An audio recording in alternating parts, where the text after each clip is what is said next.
One of the things I learned in my service in the Marines was you burnt the boats.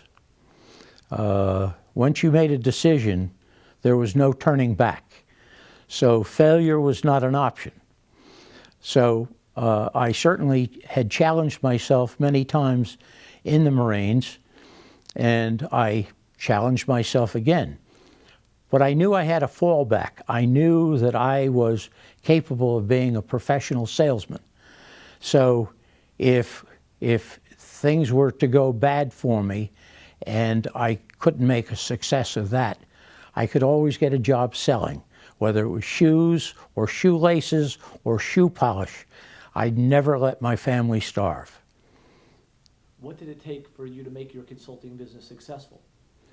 What it took was total concentration, total commitment, and a work ethic, that I've always had. I started with the insurance industry. I had had the good fortune when I was a sales rep handling a number of the insurance companies, and I had the good fortune one day of being in the executive wing of one of the major insurance companies, and I was a young guy at the time with an 8-pack and real guns for arms. And I bounded around a corner just in time to collide with the diminutive secretary of the company. His name was Mr. Perry.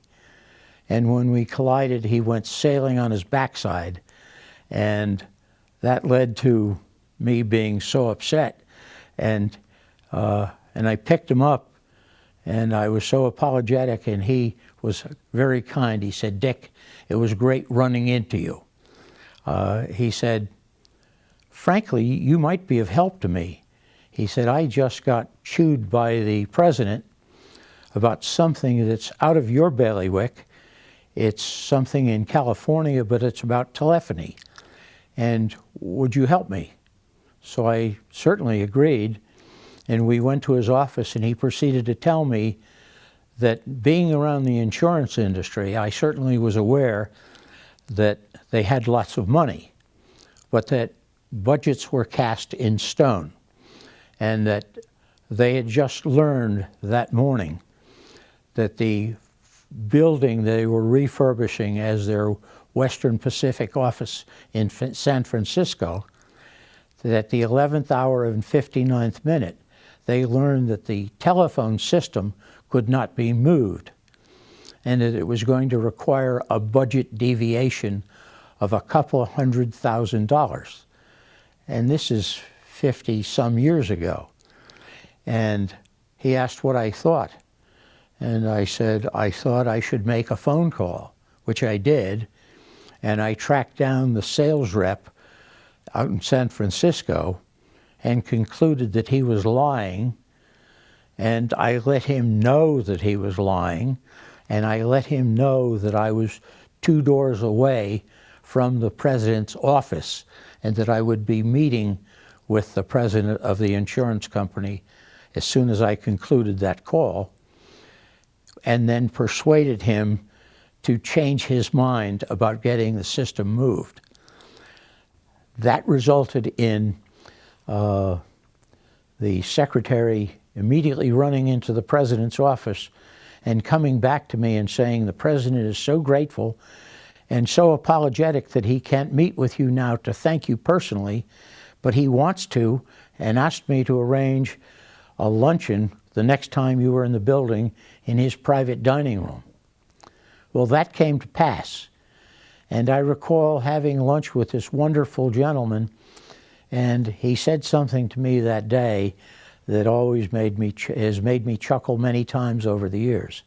He said he used to hear about the dynamic young Italian kid from the phone company, and that he thought that was an oxymoron. Not that I was Italian and dynamic, but that I worked at the phone company and was dynamic. And that man made a lasting impression on me. And when I left and started my practice, I wrote a letter and I sent it out to 10 companies. And it was the same letter, and ostensibly the letter read that after a wide and varied career in the telephone industry, I had started a management consulting practice dedicated to helping corporate America realize more communications for less dollars, and that I was immediately available for assignment.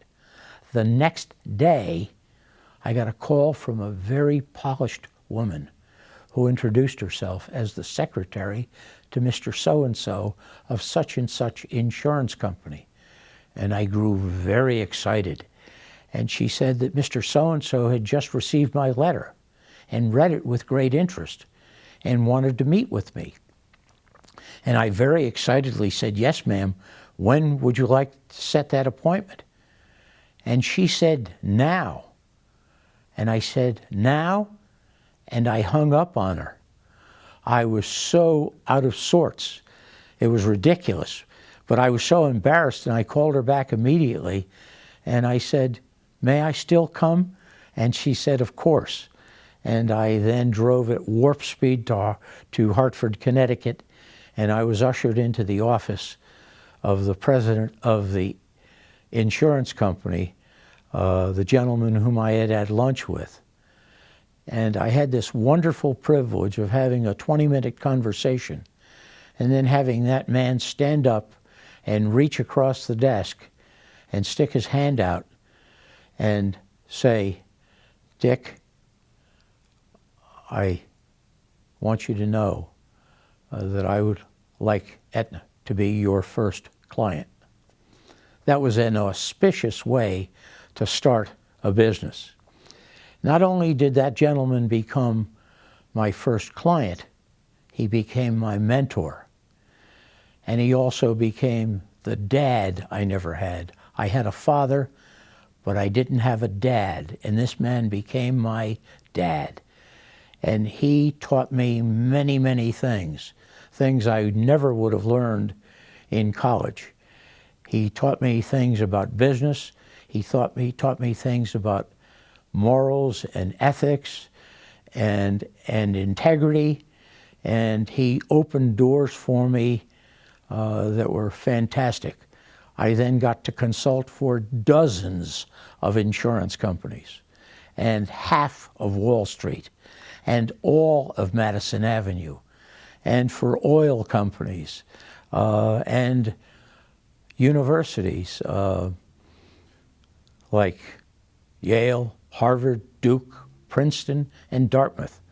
I proudly tell people that I attended all of those Ivy League schools, not as a student, but as a person who got paid a lot of money to straighten out their communications problems.